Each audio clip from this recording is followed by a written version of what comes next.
오늘은 사무엘상 23장 후기 다윗에게 고하여 이르되 보소서 블레셋 사람이 글라를 쳤어 그 타작마당을 탈취하더이다. 그렇게 되어 있습니다.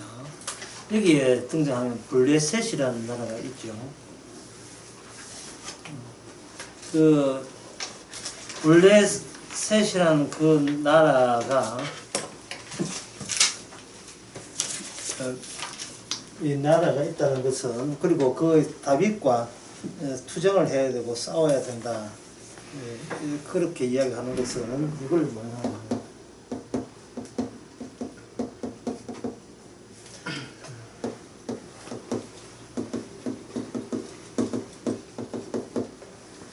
표면적 영토 분할 시대라고 이야기했습니다. 표면적 영토 분할 시대. 지구가 이래 있다면, 이건 우주에서 보면 지구가 둥글지만 가까운 데서 지구라 하는 것은 그냥 평면에 가깝잖아요. 평면에 있다면 이 평면을 이런 식으로 논밭을 나누듯이 이렇게 분할해 가지고, 여기는 다른 민족, A라는 민족, B라는 민족, C라는 민족, 이렇게 D라는 민족으로 영토가 분할되는 겁니다. 표면적으로 갈라지는 거예요. 표면적으로.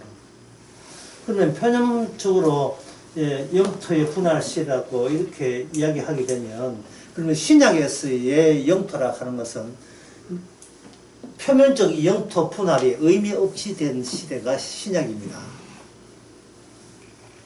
하늘나라는 이렇게 분할될 수가 없어요.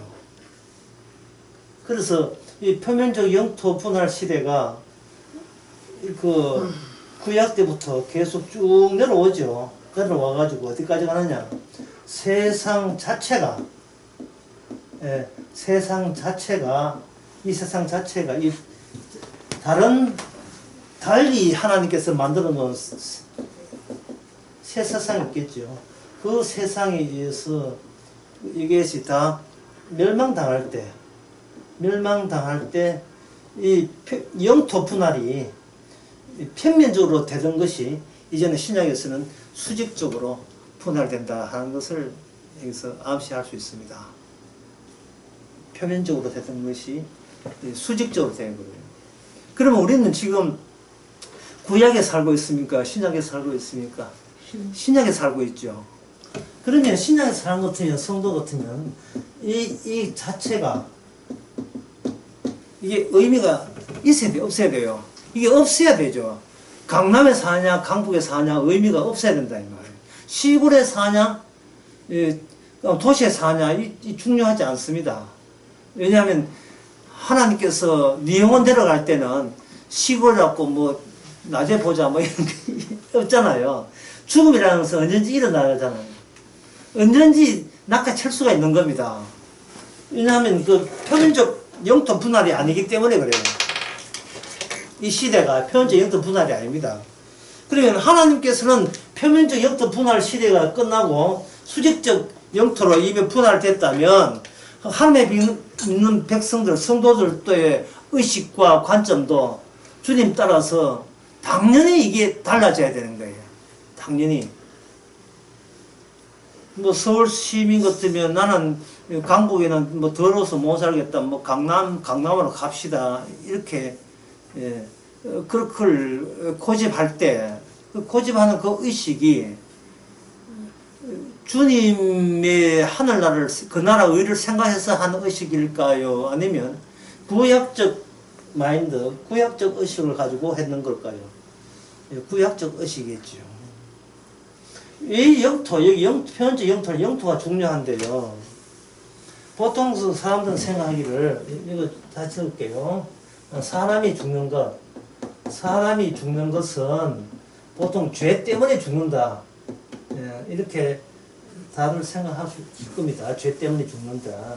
로마서 6장에도 죄값으로 사망이니까. 근데 그 죄 때문에 죽는다는 것을, 죄라는 것을 또 분석해 보게 되면, 사람이 죽는 것은 출생지가 틀리기 때문에 죽는 거예요. 출생자 때문에 죽는다. 출생지. 영토가 달라서 죽어요. 구약에서는. 이스라엘 사람이 아니기 때문에 블레셋 민족으로 태어났다는 단지 그 이유 때문에 이거는 하나님과 함께 있는 이스라엘에게 당하게 되어 있어요. 상당히 그 사적인 견해 같은 것은 구약의 하나님의 언약 체제에서는 전혀 통하지 않습니다. 사적인 것, 사적 또는 개인적인 것은 이건 통하지 않습니다. 왜 통하지 않느냐, 무엇 때문에 그러냐 하면 이게 구조에서는 개인 것은 봐주는 게 없어요. 사적 견해와 반대되는 게 구조적 견해입니다. 그래서 지금 우리가 첫째 시간에 이거 사무엘상 23장을 보면서 우리는 이것을 어떻게 하느냐 하면 개인적으로 어떻게 행동을 하느냐가 아니라 구조적으로 이스라엘은 어떤 식으로 움직이느냐를 찾아보면 돼요. 그러면 이게 이해가 되는 겁니다. 쉽죠? 그런데 그 구조적인 나온 게 어디 나와? 2절에 나옵니다. 이에 다윗이 여호와께 묻자와 가로되, 이래 있죠. 묻자와 가로되. 이스라엘 구조가 어떤 구조냐 하면은 하나님과 더불어 있는 구조예요. 그 구조가. 그러면 그 구조는 하나님과 더불어 있다는 말은 주도권이 하나님에게 있습니까? 인간에게 있습니까? 예. 하나님에게 있다라는 말도 되고, 그걸 달리 강조하면 인간에게는 없습니다. 그래서 사적인 견해는 소용없는 거예요. 여호와께 묻자오되, 이 자체가 여호와께 묻자 이 자체가 구조적이고 개인적인 견해는 그게 아무 묵살되는 겁니다. 의미 없는 거예요.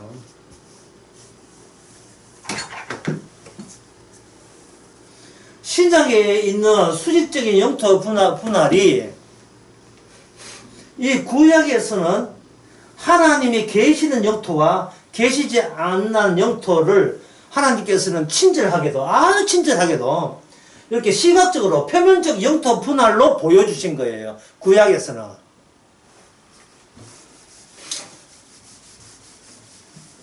지금도 가자 지구라든지 이렇게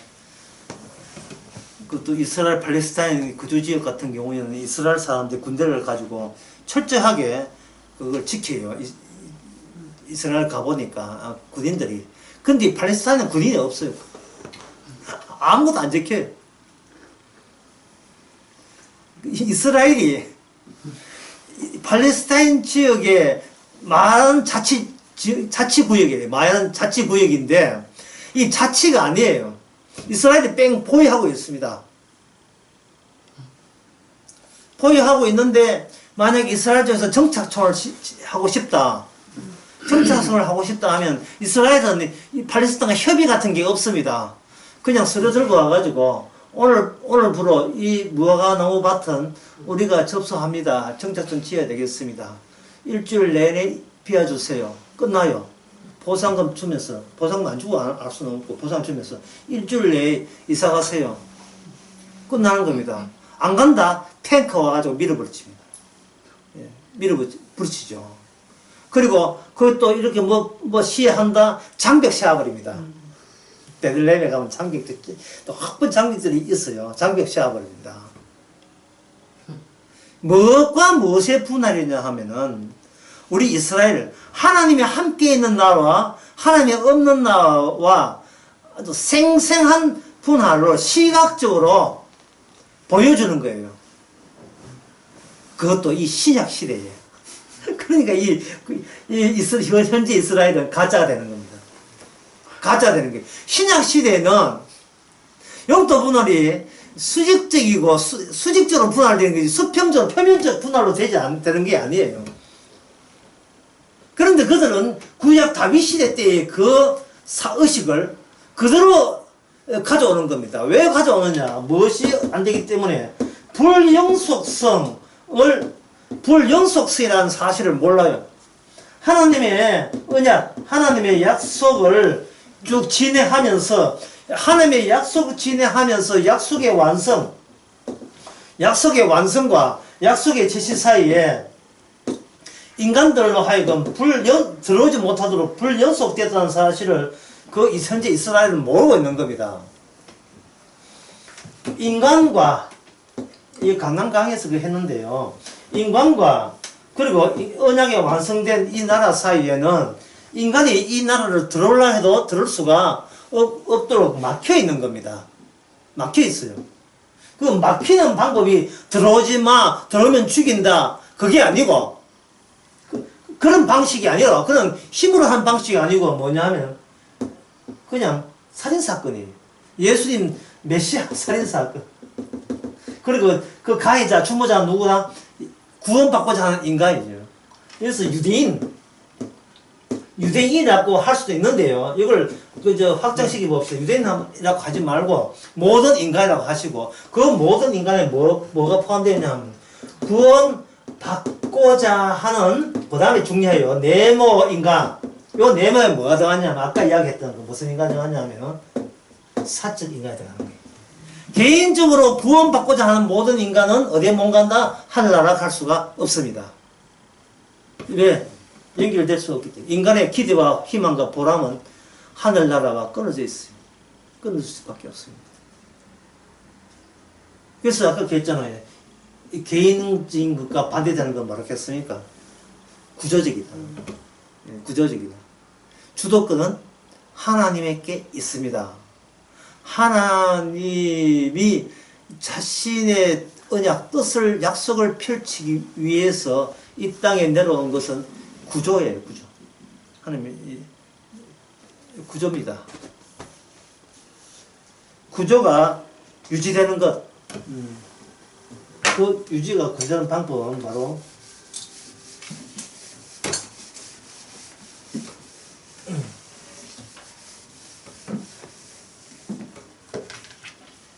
구조가 형성되는 방법은 자기 백성 분류하기, 자기 백성 분류하기, 자기 백성을 이제 분류를 하는 거예요.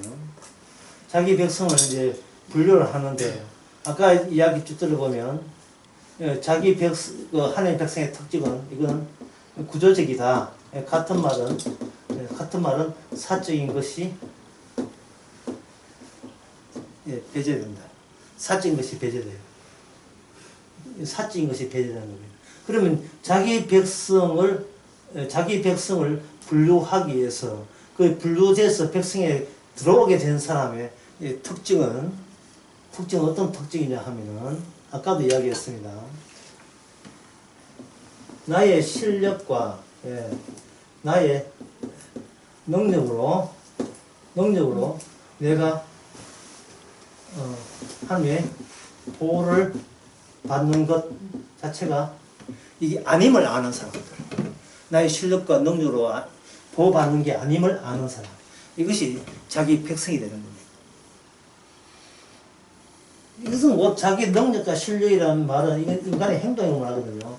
인간의 행동은 어디서 나오냐? 인간의 의도에서 나온다 이 말이죠. 근데 의도 자체가 내가 백성 되고자 한다든지 내가 살고자 하는 이것은 전부 다 묵살되는 겁니다. 하나님 다 묵살되는 거예요. 묵살되고 하나님과 통하고 있는 특정인의 조치에 의해서 일방적으로 그들은 하나의 영토에 속했다는 이유 때문에 한꺼번에 구출되는 그런 현상이 이 구조가 만들어지는 현상입니다.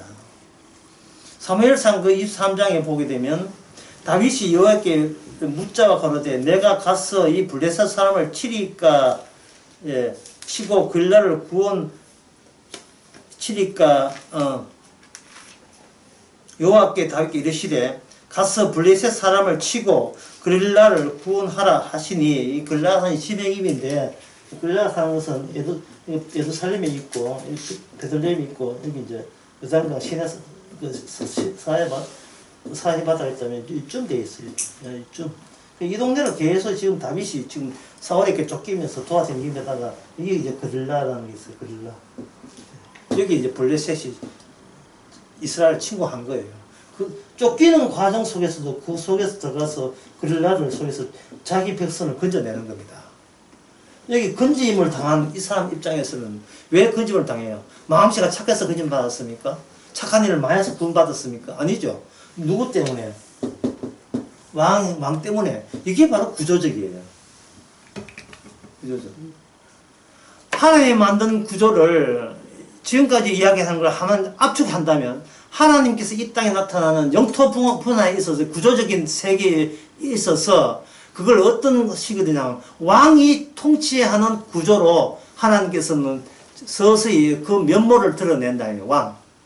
그리고 왕과 그 하나님과의 관계성 때문에 백성들은 이거는 덤으로 아무 영문도 모르게 구원받는 거예요. 아무 이유도 없이 구원받은 겁니다. 이게 얼마나 놀라운 일이에요.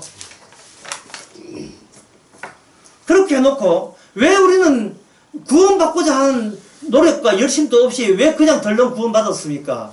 그게 뭐냐 하면 제가 아까 표현한 것은 그게 구조적이야. 사치인 게 아니야. 개인이 니하고 내하고 면접 봐서 하는 게 아니야. 앞으로 우리 회사 일 잘할 수 있어. 면접 보는 거 없어요. 그런 거 없어요. 그냥 덜렁 안에 영도 안으로 들어온 거예요. 구조 안에 들어온 겁니다. 왜 그러냐 하면 언약 자체가 그렇게 만든 거예요. 언약 자체가. 자, 그렇다면 이 하나님께서 일하실 때는 구조적으로 일한다는 말을 다른 말로 하면 무슨 말을 하면 언약적으로 일한다 이래야 되는 거예요. 언약적으로. 약속으로 일한다. 그러면 그 약속은 인간의 사적인 견해로서 이게 알아챌 수 있을까요? 없을까요? 모르죠. 사적인 것은 안 돼요. 일체 개인적인 것은 용납이 안 됩니다. 그렇다면 이 언약에, 이스라엘 언약의 출발점이라 할 수 있는 아브라함 언약을 보면서 이 구조가 어떻게 번져나가는지를 우리가 한번 봅시다. 창세기 14장 한번 봅시다.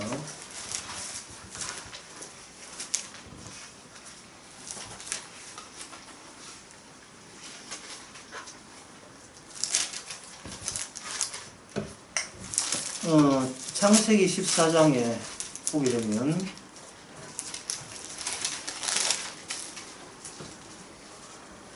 14장 그 17절 그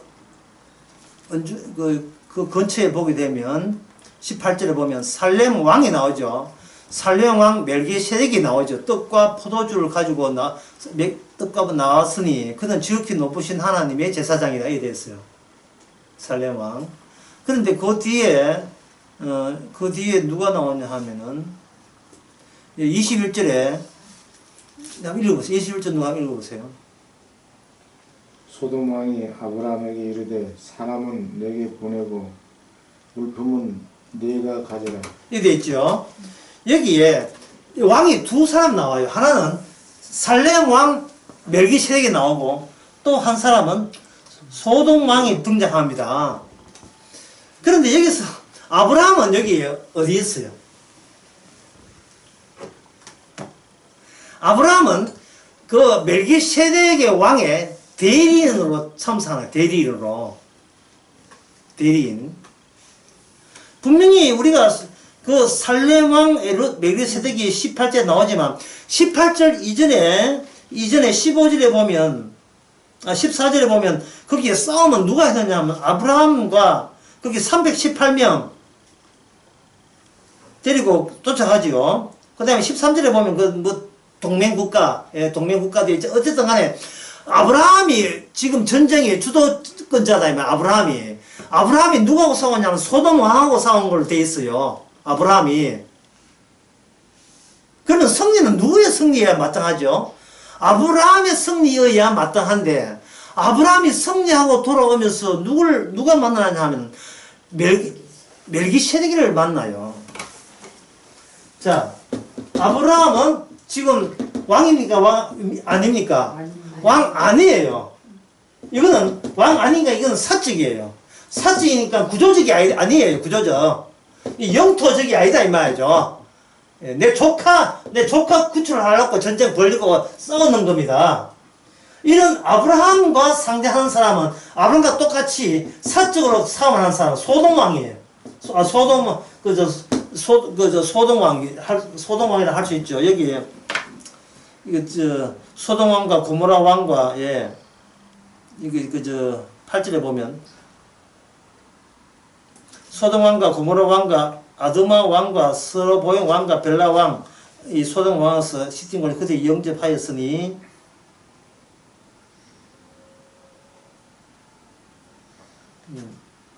그렇게 소동 왕이 거기 11절에 소동 고모라의 모든 재물 양식을 빼앗아가고 소돔에 거하는 아브라함의 조카도 롯을 뺏어갔지요. 그거는 소동 왕의 맞은편에 있는 적이에요. 적군이. 그러니까 소돔과 고모라 왕은 이제 도망친 왕입니다. 그 도망치는, 그러니까 아브라함은 누구하고 싸웠느냐, 지금 누구하고 싸웠냐면 그 소돔과 고모라에 있는 그 9가지 부족 중에서 같이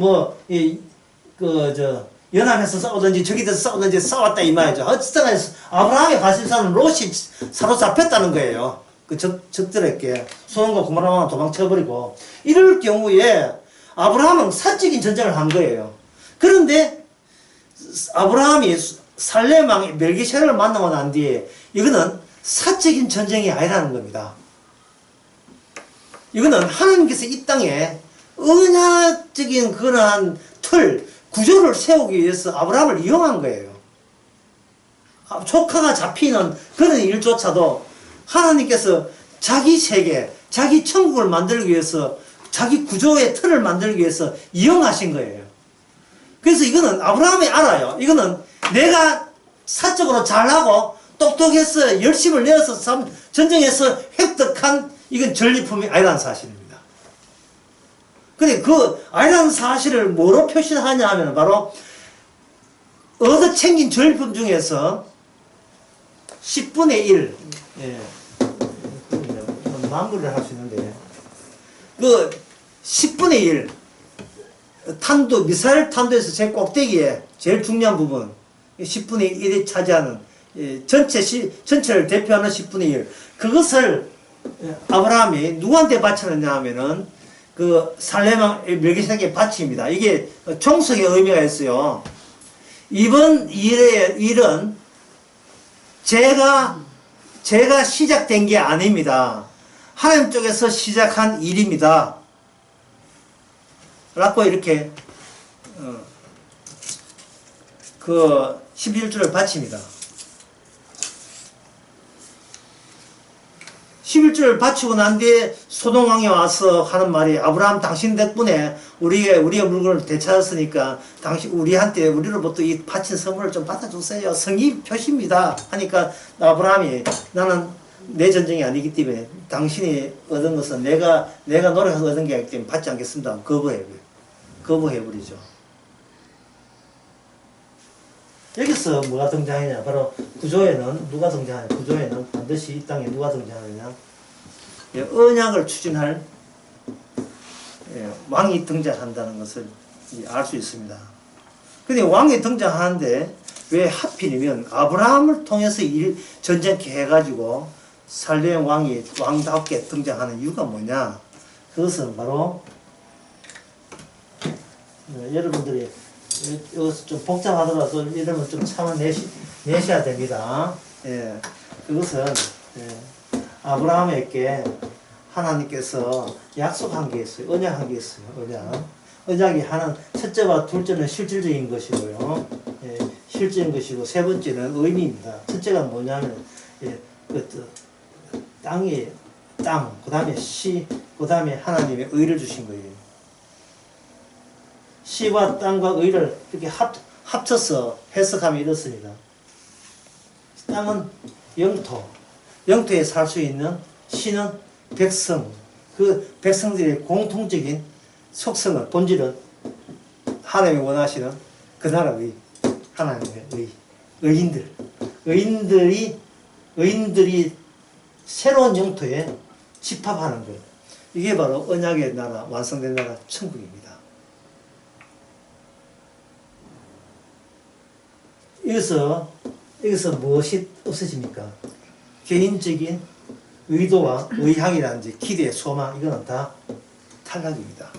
이걸 잘라내버리죠. 이걸 잘라내버린 거예요. 그렇다면 땅을 구할 때도 개인적인 의도는 다 끊어버리고 시를 구할 때도 개인적인 의도는 다 끊어버리고 하나님의 의를 하나님이 주실 때에도 개인적인 주하나 나는 의인이고 싶다 하는 것도 끊어버리죠. 이 끊어버리는 것을 가지고 뭐라고 하는지 이걸 가지고 죽음이라고 합니다. 하나의 죽음. 그 증거가 그 증거가 창세기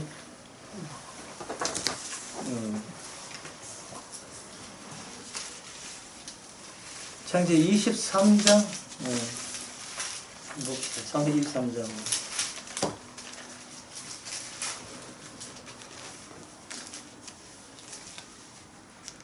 혹시 이게 성경 남은 거 있습니까? 예. 아니죠. 성경 눈이 못 보십니까? 예, 성경이 있습니다. 있어요. 예. 23장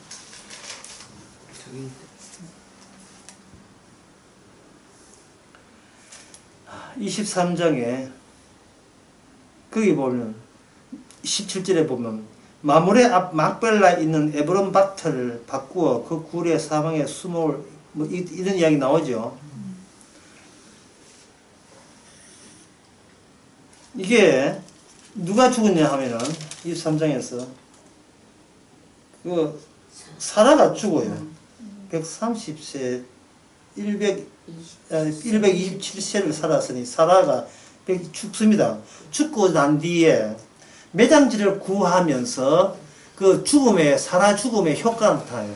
사라 죽어서 매장지 구한 그런 일을 통해서 그 지역이 정식적으로 돈을 지불한 아브라함의 영원한 소유지가 되는 겁니다.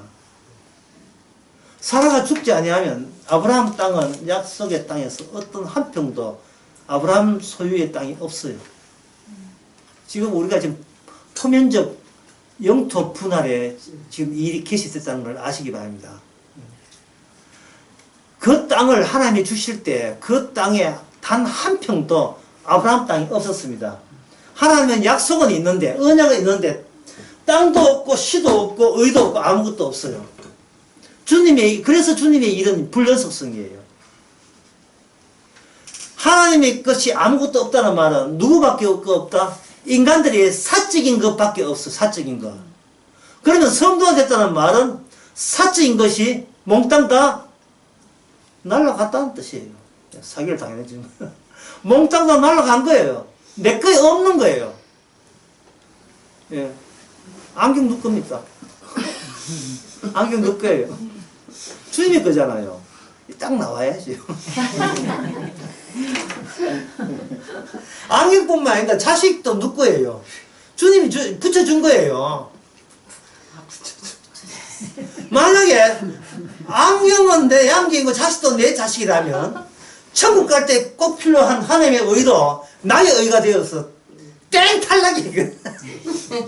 천국 탈락입니다.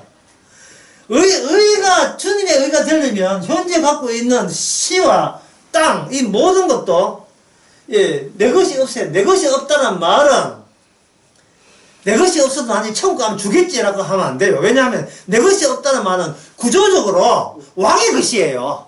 그래서 11조 바치는 겁니다. 왕의 것이지 왕의 것에 안에 내가 누리는 것이지 나한테 천국 가면 또 내 것 준대. 이래 돼버리면 이건 어디에 빠져나? 상급론에 빠져. 상급론에. 조금만 참아라. 다시 다 돌려준다고. 예. 남편이 먼저 죽었다. 장례식에 울지요. 세브란스 변장. 여보 조금만 기다려. 내 좀 뒤에 갈게. 가면요. 누구세요?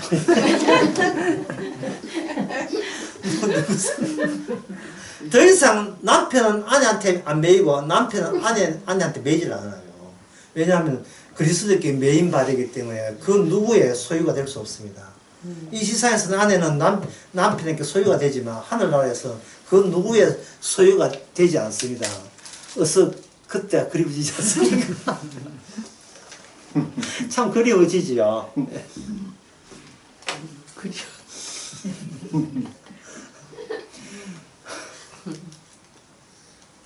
보고 싶다는 것은 일단 이게 소유당했다는 의식을 표현하는 겁니다. 누굴 보고 싶다는 것은. 그 사람에게 어떤 이미지로 메인 관계가 되어버려요.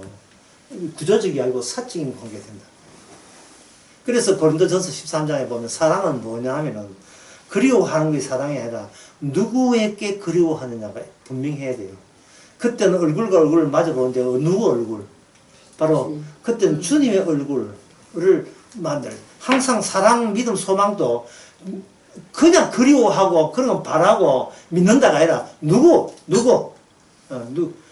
누구를 말해요. 다시 말해서 나의 사적인 것을 일체 용납하지 않게 하는 그 누구를 그리워해야 돼요.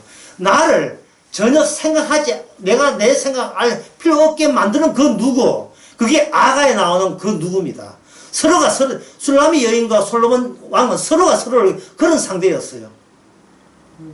눈앞에 보이는 그 사랑하는 사람 때문에 자기한테 맹인이 되는 사람, 그 관계가 사랑입니다.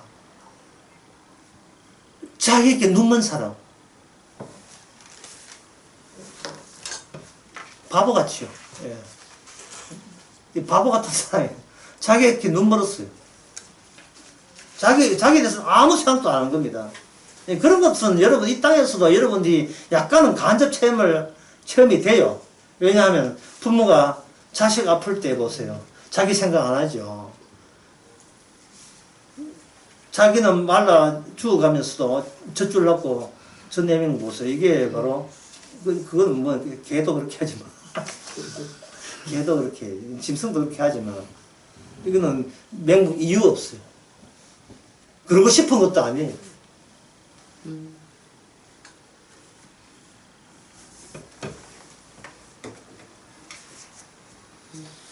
그래서 어제 오은가 설교할 때 그런 이야기 했죠. 이렇게 성도는 주님한테 먼저 질문을 하지 않는다. 세상적인 애는 맨날 좀 크딱하면 맨날 엄마 이거 뭔데 자꾸 묻지만 성도는 사랑하는 사람에게 묻는 게 아닙니다. 왜냐하면 성도 자체가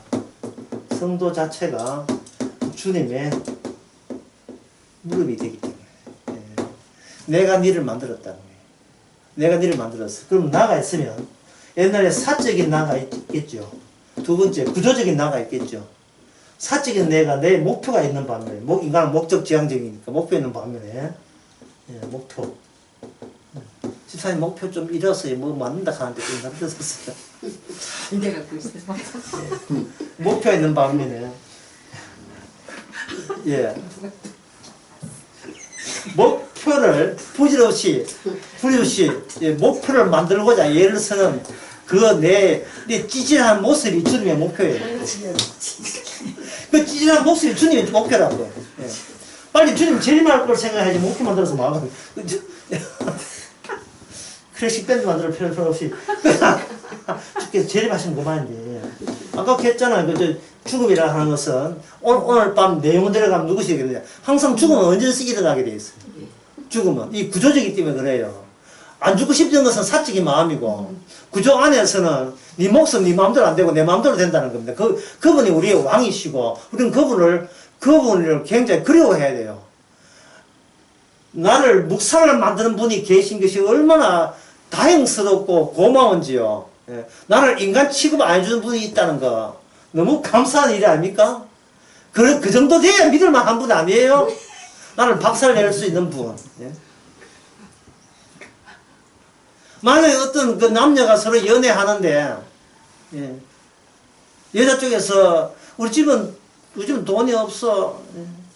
그저 뭐 한 2천만 밖에 말은 못했는데 이렇게 할 때 남편 하는 일이 2천만 좀 더 써라. 이런 남자보다도 그냥 와. 다 해줄게 다 해줄게. 원한다 다 해줄게. 요트 사줄게. 저거 다 해줄게. 차 니 세대 사줄게. 그 여자가 자기 생각할 겨를이 없죠. 내가 오빠 만든 내가 짜장면 내가 필요 없어. 내 파스타 내가 사줄게. 요새 파스타 자주 나오는데 파스타 내가 살게. 포크 가져와. 펄펄 해가지고 내 파스타 그냥 사줄게. 그러니까 니 돈 쓰지 마. 니 돈 안 받을게. 내 생각할 기회를 얻게 만들어거든. 내 생각할 기회를. 왜냐하면 나를 못 믿게 만들어줘야 그게 믿음이거든요. 나에게 더 이상 기대할 것도 없는 나를 왜 자꾸 기대하게 만들겠어요. 며칠간 금식하면 복 받습니까? 이런 거 믿음 아니거든요. 아예 나에게 기대를 철회시키는 분. 이것이 바로 주님의 언약이기 때문에 그 대상이 되려면 우리가 반드시 그 언약 앞에서 우리는 어느 자리에 서야 되느냐. 이게 바로 사적인 것을 없애기 위해서 주께서 언약적으로 마련한 자리가 있어요. 이게 뭐냐면 죽음의 자리예요. 죽음의 자리. 아까 사라가 몇 년 살아도 돼 있습니까? 127년이죠. 예. 127년 요거 어떻게 살았냐 하면은 제가 설거지에서 그런 예를 드는데 여기 자크가 이렇게 자크 이빨이 나와 있죠. 예. 이게 손잡이가 이렇게 걸쳐 있잖아요. 손잡이가 걸쳐 있잖아요. 이 손잡이 빼려면 어떻게 하면 됩니까? 그 궤도 쫙 끌다 해가지고 억지로 빼내면 손잡이가 해방되죠. 예. 이게 뭐냐? 죽는 것을 성도에게는 드디어 사정에서 벗어나는 해방의 날이에요. 만세. 만세. 축상. 드디어 자기의 육신에 얽매이지 않는 거예요. 사도 바울의 소망입니다. 이게 빠지는 게 사도 바울의 소망이에요. 나도 좀 놀자 좀 그만. 예? 나도 좀 쉬자. 이 날이 죽는 날이에요. 그래서 사망은 뭐냐? 성도에게는 쉬는 기간이에요.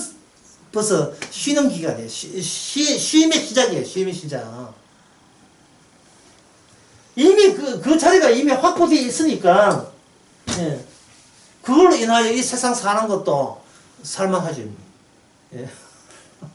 어차피, 제대 날짜 받아놓고, 예비군복, 깨굴봉복 입고, 그들먹거리면서, 예, 그 병령 사이를, 예, 들락날락 해보세요. 그 말년 때 주어지는 불과 하루 또는 12시간의 해방감입니다. 그럴 때, 저기, 대사장 오게 되면, 제대가 많이 남았을 때는 청석 일하잖아요. 예. 그러면 이제 대사장이 왔다, 자는 자, 개구리복 옷은 입었어요. 예, 성령의 옷 입었다, 이마, 예수님이. 옷 입었잖아, 뭐, 대사장 보는데, 충성? 충성? 거기에 대해서 대사장도 실망이 많이 안 하죠. 이제 내일 아침 되면 갈 사람이기 때문에. 고생 많이 했어! 이렇게 하죠. 그 개운함. 비현증 이야기 같아서 좀 여기서 수습해야 되겠다.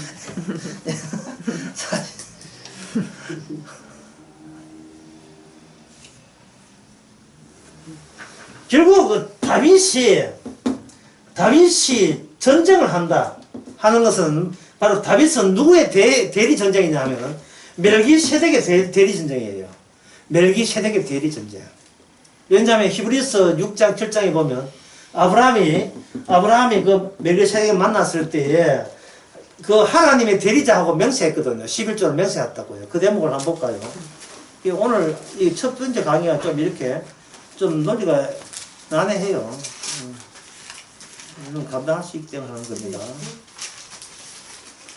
여기 13절에 보면 6장 13절 하나님이 아브라함에게 약속하실 때에 가르쳐 맹세할 자가 자기보다 더 큰 이가 없으므로 자기를 가르쳐 맹세하여 가로되 내가 반드시 너를 복주고 복주겠다 라고 히브리서 6장 13절요 13절 14절 여기 맹세를 하는데 누구 보고 맹세하냐 하면은 하나님이 아브라함하고 맹세한 걸로 되어 있는데 아브라함 맹세한 것이 아니고 멜기세덱과 맹세를 한 거예요. 왜냐하면 멜기세덱이 하나님의 대변자로 등장하기 때문에 아브라함에게. 그러면 아브라함은 뭐냐? 맹세자는 뭐냐? 멜기세덱과 하나님 맹세한 맹세를 그걸 어떻게 진척 과정과 그 맹세가 어떠한 전개를 보여주느냐는 것은 아브라함의 그 족보 후손들 씨앗을 통해서 확인되는 거예요. 그게 7장에, 히브리 7장에 보면 멜기세덱 나오죠. 멜기세덱 7장에 이렇게 되어 있습니다. 멜기세덱은 그 다음에 뭡니까? 살려용 왕인데 특징이 뭐냐 하면은 여기에 3절에 보면 아비도 없고 어미도 없고 족보도 없고 시작한 날도 없지요. 예, 구약 시작 성경 359페이지입니다. 아무도 없죠. 이 말은 뭐냐? 아브라함에는 족보도 있고 애비도 있고 어미도 있고 아브라함 후손들은 계속 있다는 말이에요. 없는 계열을 아브라함이라는 언약 관계에 있는 아브라함을 통해서 거기서 컨트롤 V 그걸 복제를 해버리는 겁니다. 보이지 않는 구조를 효력적인 족보를 가진 아브라함 후손에다가 그걸 이렇게 입혀버리는 게 더 입혀버리죠.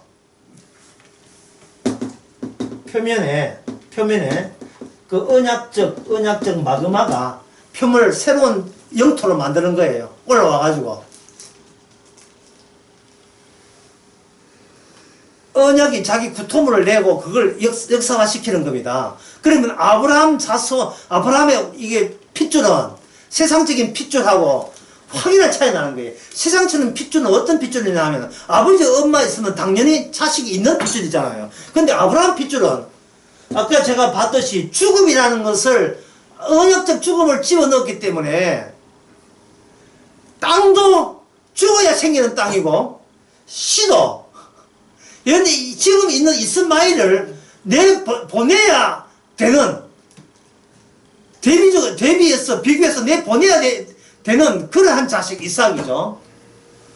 그리고 하나님의 의도 이것은 비리비리 만날 남한테 아부 해가지고 속여가면서 내 아내는 아내가 아니고 너희 동생입니다 이렇게 속여야 그 나무 땅에서 빌어먹는 자기 생명밖에 모르는 이 아브라함을 하나님께서는 행한 것도 없이 어렵게 하시는 하나님의 인도하심. 네. 인도하심이죠. 아브라함은 어떤 언약적인 권세와 권력을 행사하지도 않는데 상대방이 알아서 기해요. 예. 하나님 꿈속에 나타나는지 아비멜렉의 집안의 여자들이 전부 다 임신을 못하든지 하나님이 알아서 해주는 거예요. 그게 아브라함의 후손인 이스라엘 나라 자체가 또 그런 나라가 돼요. 다만 아브라함 자손으로 이스라엘 되려면 이스라엘에게는 공통적인 언약적 요소가 각인되어야 돼요. 그게 뭐냐면 바로 할례 언약입니다. 창세기 17장. 누구든지 할례 언약 하지 않으면 누구든지 너의 자손이 되지 못한다. 아브라함 너의 자손이 국가가 되지 않는다. 이 말은 누구든지 할례 언약을 하게 된 사람은 하나님의 약속의 혜택, 구조적 혜택을 입는다. 이 같은 말이에요. 이것은 다른 말로 해서 할례 언약을 받은 자는 하나님이 죽이시는 죽음에 참여하는 복을 누릴 것이다. 죽는 게 복이랍니다. 죽는 게 복이래요. 안 죽으면 안 된다는 거예요. 하나님의 언약적 죽음에 동참해야 비로소 그 죽음 속에서 이 세상의 죽음의 세계가 따라올 수 없는 새로운 영토로 귀순이 돼요. 이제 월북하죠. 월남하든지 그 경계선을 죽어야 넘어설 수 있습니다. 죽을 때까지는 내가 살아있잖아요. 죽고 난 뒤에 그걸 월북하는 것은 언약에 와서 모셔가는 겁니다. 그게 그 누가복음 16장에 그 거지 나사로가 죽을 때 혼자 죽었습니까? 누가 와서 그 시체를 가져갔습니까? 누가 와서 시체를 가져갔죠? 거지 나사로 죽을 때. 예. 1번 장례사, 2번 보람상조, 3번 세브란스 비용은 4번째 천사. 몇 번입니까? 천사죠. 예. 왜냐하면 왜 천사가 왔냐 하면 육의 일은 여기서 너희는 끝났다. 예. 더 이상 육은 너희가 협박이나 공갈을 할 수 있는 그런 힘은 이제 여기서 끝났다. 새로운 영토는 에스겔 후반에 보면 누가 하느냐? 바로 천사가 합니다. 새로운 영토는 천사가 해줘요. 천사가 와서 다 떨려 올라가죠. 대우가 아주 특별합니다. 엘리야는 못 타왔으니까 불선에 갔죠. 그러나 엘리야 불선에 가면서 얼마나 덜컹덜컹거리가지고 요초 다 나왔겠어요. 그 정도가 아니고 천사가 와서 아주 가볍게 갔어요. 엘리야는 가볍지를 못했습니다. 왜 성산에 살아있어가지고. 불선에 타면서 밑에 얼마나 안전했었겠어요. 그러나 오늘날 신약에서는 그런 것도 없습니다. 그냥 다 잊어버리고 데려가는 천사에 끌려서 또 거지 나서는 누구 품에 들어갔다고요? 아브라함 품이죠. 언약이 기다리는 아브라함 품에 들어간 겁니다. 이게 아브라함의 족보의 특징이에요. 단절성, 불연속성, 죽음의 개입. 죽음의 개입. 그거 죽음에 개입되는 그 방법을 히브리 7장에서는 뭘로 이걸 그 개입을 하느냐 바로 11조로서 들어가는 거예요. 11조. 11조의 종속됨으로써 나의 때 더 이상 사적인 나에게 내가 종속되지 않는 거예요. 그게 11조예요. 그게 신약의 11조는 누구냐면 예수님의 십자가가 11조입니다. 왜냐하면 11조는 구약에 의하면 율법에 속하거든요. 그러면 그 11조의 완성은 뭐예요?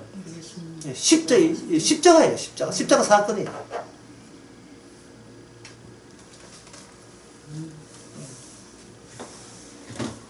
그래서 다윗이 한 게 뭐냐면은 새롭게 발견된 존재론적 자본들의 영토. 설명하면 새롭다. 인간이 예상 못한 거죠. 인간의 예상은 뭐냐? 내 몸 추스림만 예상하잖아. 내 몸. 그런데 내 몸이 아니고 구조적으로 덮쳐버리니까 새롭게 새롭게 발견했으니까 내 쪽에서 발명한 건 아니에요. 예상한 건 아니에요. 존재론적이니까 실제로 그게 사는 사람이 있다 이 말이죠. 하면 꿈 같은 게 아니고 실제로 나는 거기에 존재론적으로 실제 그 영토에 속했다 이 말이죠. 그 존재론적 자원이라 하는 건 주인공이 아니다 이 말이죠. 어떤 주인공 왕을 왕되게 옹립하는 그 자원들 왕을 왕으로 이해하고 왕에게 종속되는 실제적인 그러한 그 하부 조직이죠. 종속된 사람들의 그다음에 뭡니까? 영토. 새로운 새하늘과 새 땅. 다윗으로 하여금 하나님께 묻는 의미에는 이런 의미가 있습니다. 다시 한번 본문으로 돌아봅시다. 사무엘상 23장.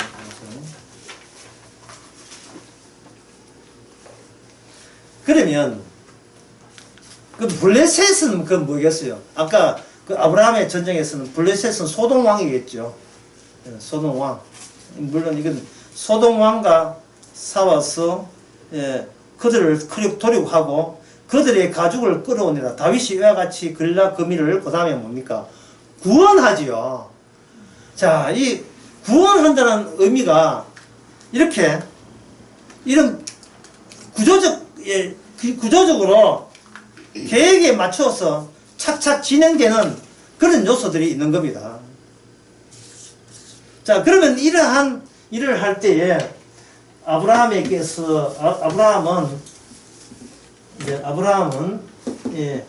영토, 의가 전부 다 아까 뭐가 했습니까? 뭘 근거로? 죽음인데 언약적 죽음이에요. 언약적인 구조적인 죽음을 죽어서 제가 등장한다 했죠. 자, 그러면 창세기 25장 34절을 한번 보겠습니다. 많이 찾아서 죄송합니다. 제가 이거는 제가 이 본물 하나를 다 외워야 되는데 못 외워서 죄송합니다. 지금 비비 꼬는 거 아닙니다. 25장 34절.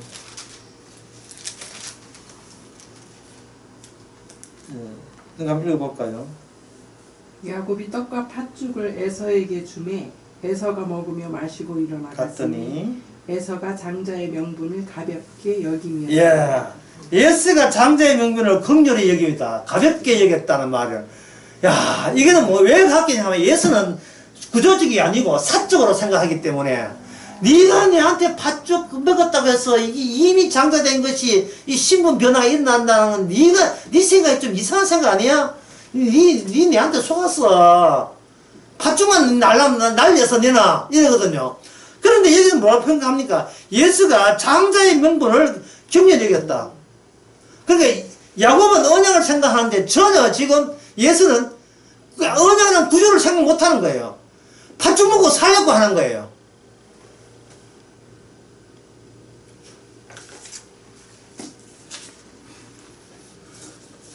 자기가 내가 나답게 6손을 가지면 나가 계속 6손을 살리면 이걸 사람은 세상에서 뭐라고 하나 이걸 성공했다고 이야기하는 거예요. 내가 되고 싶은 내가 되었으니까 성공했다는 거예요. 여기 뭐가 빠졌습니까? 죽음이 없지요. 사적인 것이 죽어줘야 그 다음에 구조가 눈에 띄는데 구조가 눈에 안 띄는 겁니다. 내가 누구한테 종속됐다는 사실이 눈에 안 들어오는 거예요. 나는 내한테 종속되었어요. 내한테 종속되는 겁니다. 그러니 참 이 새로움 이게 굉장히 그 말은 새롭다 하지만 이 새로움을 얻는다는 것은 인간적인 게 아니고 하나님의 복을 받아야 되겠죠. 창세기 그 24장 4절과 7절에 보게 되면 여기에 그 사라가 죽고 난 뒤 그 다음에 이삭에게 며느리 아브라함의 며느리감을 구하면서 아브라함 종이 나갑니다. 할 때 4절에 보면 내 고향 내 족속에 가서 내 아들 이삭을 위하여 아내를 택하라 되어 있고 7절에 보면 하늘의 하나님 여호와께서 나를 내 아버지 집과 내 본토를 떠나게 하시게 하시고 내게 말씀하시되 너는 맹세하여 이르기를 이 땅을 내 시로 주리라. 이 땅을 내 시로 주라 되어 있죠. 땅과 시가 만나는 거예요. 따라서 이삭을 그 동네 여자한테 장가를 안 보내는 겁니다. 그리고 유명한 말씀 요거 하고 첫 시간 마치겠습니다. 창세기 22장에 17절에 보면 너가 이삭한테 말합니다. 너가 내 큰 복을 주고 내 씨로 크게 성하여 하늘의 별과 땅에 물같이 내 씨가 그대 대적을 문을 열리라 이게 돼 있죠. 이게 이삭을 살리고 난 뒤 이삭에게 준 복이에요. 그러니까 이 말은 뭐냐면 아브라함께 이삭 오기 전에 이삭은 무슨 경험을 했습니까? 아버지한테 칼 맞아 죽는 죽음이었죠. 요새는 권총이죠. 아버지가 이삭 보고 죽으라는 거예요. 죽어야 네가 산다는 겁니다. 아브라함이. 이것은 하나님의 아버지가 예수님이 이 땅에 보낼 때 예수님을 죽이게 함으로써 예수님의 세계가 폭발하도록 하는 하나의 동기가 되게 추진할 수 있는 신호탄이 될 수 있도록 그렇게 조치하시는 거예요. 그게 십자가 사건이죠. 언약은 이처럼 이 세상과 불전속적입니다. 예, 10분 쉽시다.